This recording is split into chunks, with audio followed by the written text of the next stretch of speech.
Imagine a photo. A beautiful couple stands on a balcony at a luxury hotel overlooking Lake Lucerne, Switzerland. The sun is setting. She is radiant, and he has his arm around her. The caption reads, "Romantic getaway with my love." The comments flood in, "Couple goals. You two are perfect. So jealous."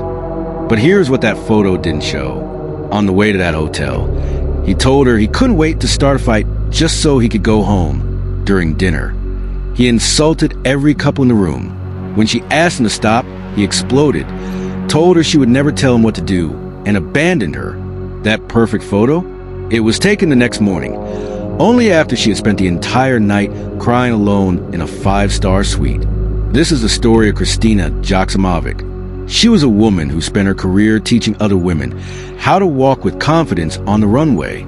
But behind closed doors, she lived in a state of absolute terror.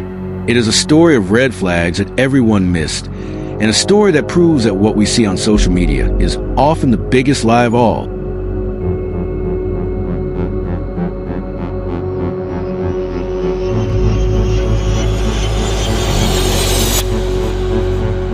On February 13th, 2024, that lie ended in the most horrific way imaginable in a quiet Swiss suburb. If you scroll through Christina Joksimovic's Instagram, you see a woman who had successfully won at life. Born in 1985 in Basel, Christina was a Miss Switzerland finalist, a Google recruiter, and a high-profile catwalk coach. She was a woman beauty queens called when they needed to learn how to command a room. She trained Miss Universe contestants like Dominique Rinderknecht, teaching them how to project power even when they were trembling inside. Friends describe her as a powerhouse, energetic, ambitious, and deeply committed to empowering other women. She lived in Binningen, an upscale suburb, in a gorgeous home with her 2 young daughters and her successful husband. Her husband appeared to be the perfect match. He was a wealthy entrepreneur, a consultant, and even volunteered as a local scout leader.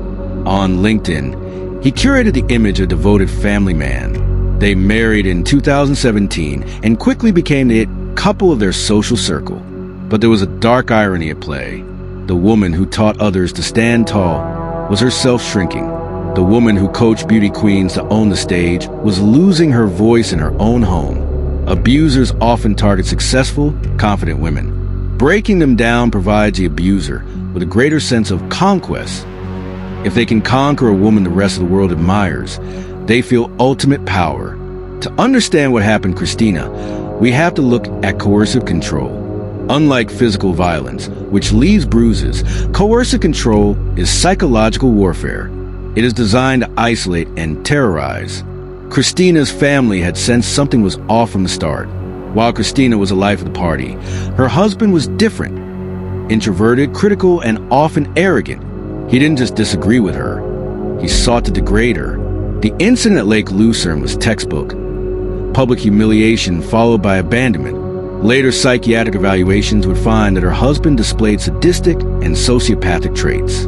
He had a low capacity for empathy and acted with cold, clinical calculation. In private, he monitored her every move. He became obsessed with controlling not just Christina, but their daughters, what they wore, what they did, and how they appeared to the world.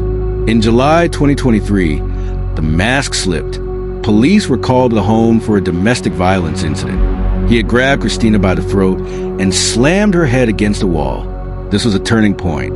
Domestic violence experts know that strangulation is the single greatest predictor of future homicide. Statistical data shows that a victim who has been strangled by their partner is 750% more likely to be killed by that same partner later on. Christina was now in the lethal zone. What Christina didn't know when she walked down the aisle in 2017 was that her husband had a documented history of violence. During the investigation, an ex-girlfriend came forward with a harrowing testimony. She revealed that he had been violent with her multiple times. On one occasion, he ran over her foot with his car and then threatened to throw her out of the moving vehicle. On another, he grabbed her by the hair and smashed her face into the dashboard. She escaped him in 2016, just a year before he married Christina. This reveals a crucial truth. This wasn't a crime of passion or a man who suddenly snapped. This was a predator following a life cycle. He found a new target, isolated her, and began the process of breaking her down. Throughout late 2023, Christina began taking steps to leave. She consulted a divorce lawyer. She told friends about his escalating substance abuse and his emotional withdrawal. But for a coercive controller, the most dangerous time is when the victim tries to leave. When an abuser feels they're losing their possession, they often escalate to lethal violence to ensure that if they can't have her, nobody can. In early February 2024, Christina went silent. Her parents, who spoke to her daily, couldn't reach her. Then, the preschool called. Christina hadn't picked up her daughters. When her father confronted his son-in-law, the man was disturbingly casual. He claimed Christina sometimes disappeared and suggested she had just walked out. He sat in the house, took care of the kids, and acted as if nothing was wrong. He even had lunch with his father-in-law while Christina was missing. On February 13th, Christina's father visited the home again. Something, instinct or desperation, drew him to a shed on the property. In a corner, he found a garbage bag. When he looked inside, his world collapsed. He ran into the street, screaming, and stopped a passing car to call the police.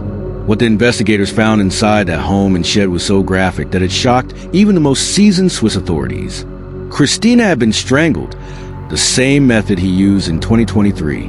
But the crime didn't end there. In a cold, methodical attempt to dispose of the evidence, he had dismembered her body using garden tools, a blender, and chemical solutions. The most chilling detail?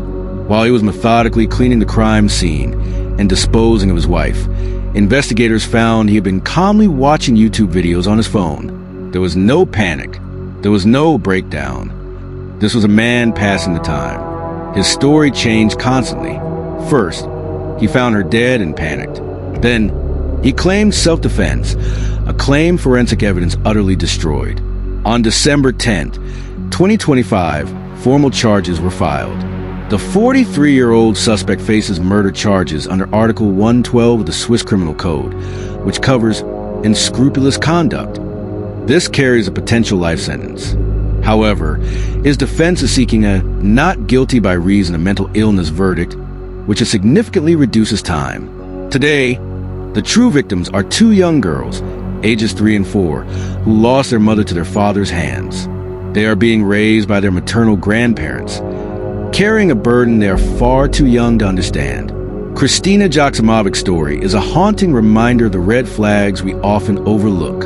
Asterisk isolation from loved ones. Asterisk a perfect public image that masks private cruelty. Asterisk strangulation as a predictor of death.